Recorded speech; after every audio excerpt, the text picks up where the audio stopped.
is nothing else in this world that sparks the imagination, stimulates your thinking, and takes you through the experiences that you might not otherwise experience as reading does. Do you know, print surrounds the world we live in. Billboards, signs, restaurant menus, books, magazine, product labels, everything is in print. And even if everything is becoming digitized, your old-fashioned books are eventually fading away to tablets and e-book readers. Reading is still the most fundamental skill that you must develop a command of in order to succeed. Reading is the spring through which the window of life opens, and we are launched into ebbing and flowing universe of learning and discovery. It is through learning to read and reading to learn that the foundations of later success are built. I have spent an enormous amount of time doing research, looking at the scientific studies and published reports on reading, and on the benefits of correlation of reading and child development. What I have learned, seen, and experienced over the past several years has enlightened me and allowed me to really appreciate the mental and learning capacities of young children, or I may say very small children. Assuming a normal learning-enabled child, I have no doubt in my mind that using the step-by-step lessons of our program with some time, patience and consistency, any parent can teach their child to read. So don't doubt yourself, don't doubt your abilities to teach your child, and don't doubt the ability of your child to learn. Indeed, you do not need any specialized training or knowledge to be able to teach your child to read. I'm here to tell you that you are the best teacher for your child on any day, in any setting, and under any circumstance. The truth is, no one in this world knows your child better than you. I know it is natural to feel somewhat apprehensive at first because teaching a child to read appears to be a rather daunting task.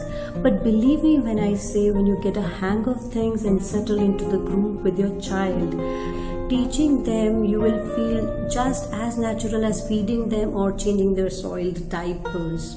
You know, what you need to do is you need to think of it as another facet of good parenting. It is an explicit method that teaches your children how to convert letters into sounds, and blend those sounds into recognizable words. I used blending of sound. Any idea what is it? So blending is sounding out each phoneme of a word and stringing those sounds or those phonemes to say the words without pause. So a child, in order to read properly, must master the art of blending to bring reading fluency and proficiency. Repeated practice throughout the day will develop the automaticity and reading recognition skills. There are two types of blending, choppy blending and smooth blending. Let me give you an example of each. Choppy blending is sounding out phonemes individually in a disconnected manner. So let's take an example with the help of the word bus, and you need to say the sound with a brief pause after each sound like this: b, and s. Right? So what's the problem with this method? Actually, no connection is being set up between each sounds, and this kind of disconnection can lead to potential difficulties in some children. So what is the answer to this problem? Is smooth blending, wherein you string the sound to blend into smoothly and seamlessly into another sound. I want to show you with the help of an example. Just look at your screen. Now, first of all, for smooth blending, you need to point to the letter B here and say the sound like this, B, and then you have to point to the letter U and say the sound Remember to stretch the sound, and then you have to point to the letter S and say S, and you need to stretch the sound as well. So please remember to smoothly connect each of the sounds so it would sound something like this. B, I'm telling you, wait. B, B,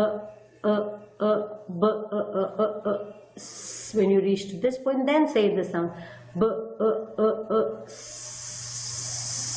bus. So start with your finger at this point B and say the entire word bus at normal speed without pause, and swipe your finger across the bottom of the word bus and you say bus. Note, when it's your child's turn to read, or he should follow the exact same step of sounding from left to right and then say the word bus, or that may be another words like these. So the key idea behind telling you the difference between the choppy blending and smooth blending is to stress on a fact that when you demonstrate blending to your child, you should use smooth blending initially, and there is no harm in shifting to choppy blending gradually.